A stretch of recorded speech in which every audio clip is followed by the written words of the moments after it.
Sanibonani molweni ndenamkela kweZCTV ngesiXhosa. Isikhohlakalo esingudeliwe ke sathengisa ii-designs zikaSibongile ezebile kiphofu ezithengisela isibalikhulu.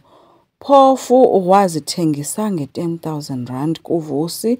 So now excited ke ulindele imessage, uhleli nobrother wakhe ke uKhuzwayo. Bathe ke besathetha ke yangena imessage ke abesebonisa uKhuzwayo ke Khuzwayo lo vele wacaphuka ethi isketchbook sikaSibongile songasithengisa ngeepeanuts utheni ungabuzi. Ethi wena uzenza ungqesta, uzenza umuntu owazi yonke into kule xopho kodwa awazi nix. Utheni ungandibuzi because ndim umuntu osebenza ngezi zinto.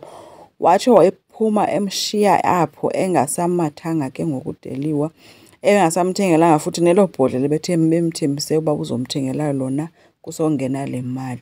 So udeliwe ke yena ke bevuyela nje imali ayifumene kuVusi. So akazi ba befanele ba uthengise ngamalini kwa ii-designs ezi. So uVusi yena nanko ke busy ke presenter ke kwi-board members ke zasesibalikhulu. Yonke ke la design kaSibongile ke ukwenza be-excited ke ebona i-design enhle kangaka.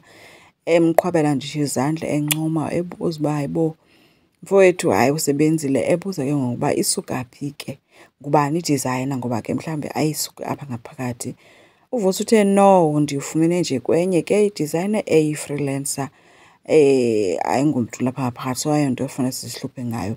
And kwenze ke ngokuthe ke azange wayibona into enje apha. uVusi uthe ke uyavuya kubona uba umfowabo uyameseka and uyakhe amvuyele ngento ayenzileyo.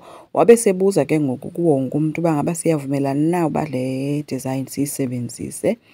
UPhetheni ke nonjengaye bebebonakala uba hayi abayonwabelanga ncam le nto, kodwa ke uPhetheni uye ncama wavuma ke but unjengaye akho nto ayithethileyo yena.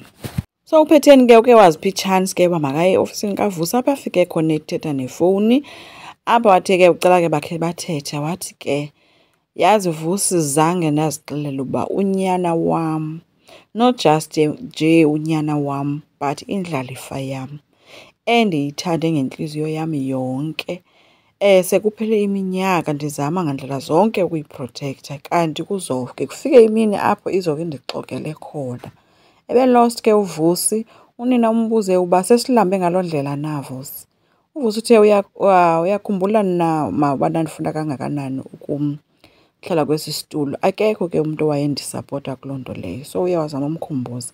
uPhetheni uthe ke ngoku ithi loo nto xa ngaba kungekho umuntu oyekusapota so ungazusebenzise uSibongile. Umazi uba uSibongile wenzeni kule family. Ethi ndenze yonke into esemandleni am ukumkhupha aphele ezimpilweni zethu uSibongile, wena wenzani?